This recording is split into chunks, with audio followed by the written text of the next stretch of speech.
আমি একটু আড্ডা দিতে গল্প করতে ভালোবাসি, মানে আড্ডা পেলে আমি ভুলে যাই আমাকে বাড়ি আসতে হবে।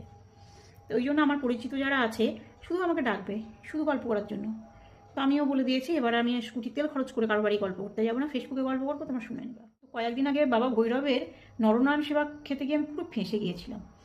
আমি জীবনে প্রথম বাবা ভৈরবের নরনারায়ণ সেবায় গেলাম। পাশের পাড়ায় আমার একটা বান্ধবী কাম বোন মতো আছে, ওর মুখে শুনলাম চলো তাহলে যাব।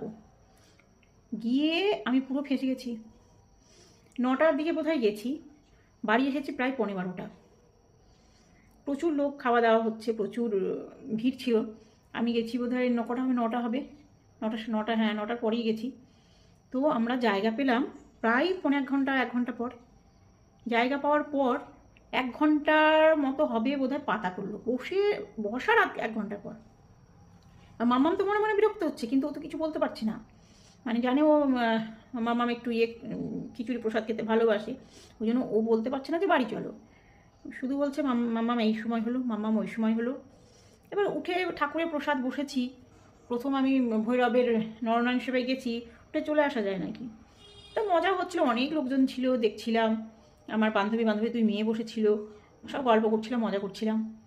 কিন্তু আমি একটা জিনিস লক্ষ্য করলাম, আমার কিন্তু বাড়িতে 5 থেকে 10 মিনিট যদি মেঝেতে বসি আমার পা পুরো অবশ হয়ে যায়, ঝি ধরে যায়, পায়ে ব্যথা তো পরে রয়েছে, কিন্তু কিচ্ছু হয়নি। এটাকেই বলে বাবার একটা মহিমা। আমার পায়ে না ওখানে ঝিঝি ধরেছে না অবশ হয়েছে।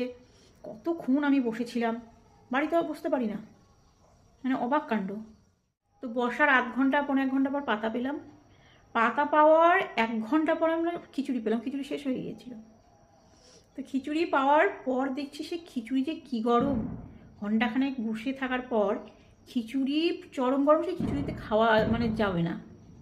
সেই খিচুড়ি খাওয়া তো দূরের কথা, মানে খিচুড়ির পাশেই বসা যাচ্ছে না, মানে এত গরম। সে ঠান্ডা হতে 1/2 ঘন্টা লাগলো। তারপরে তরকারি নিয়ে তরকারিও শেষ। তরকারির জন্য বলছে যে সময় লাগবে, 1/2 ঘন্টা বসতে হবে। এতক্ষণ ধরে বসে রয়েছি, তরকারি ছাড়া খিচুড়ি খেয়ে চলে যাবো। আর মনে মনে বলছি বাবা বাড়ি যাবো, তাড়াতাড়ি করো বাবা বাড়ি যাবো, অনেক বেজে গেছে। মেয়ে মনে মনে খুব বিরক্ত হচ্ছে। তো আমি একটু পিছিয়ে দেখছি, প্যান্ডেলে ফাঁক দিয়ে বাবা মার দিকে তাকিয়ে হাসছে মিচমিচকি। দর্শন তো তুই করতে আসিস নি, আর খিচুড়ি খেতে এসছে সেবার দেখ। যাই হোক, তো সত্যি এবার দর্শন করতে যাওয়া হয়নি। দর্শন আর নরনারায়ণ সেবা একবারেই সারবো ভেবেছিলাম। তো খিচুড়ি খেতে, ওই গরম তরকারি গরম খিচুড়ি, ওটা খেতেও আমার 1 ঘন্টা সময় লাগলো। প্রায় এত সময় চলে গেল, আমি কান মুলেছি যে আর নয়। উঠে আসার সময় আমিও বাবার দিকে তাকিয়ে বলে এসেছি যে বাবা, এই যে তোমার ভক্তরা নরনারায়ণ সেবার যে আয়োজন করেছে, প্রচুর খাটনি, প্রচুর লোকজন সামাল দেওয়া খুব মুশকিল, অনেক ওরা সেবা করছে হয়তো সারা দিন এই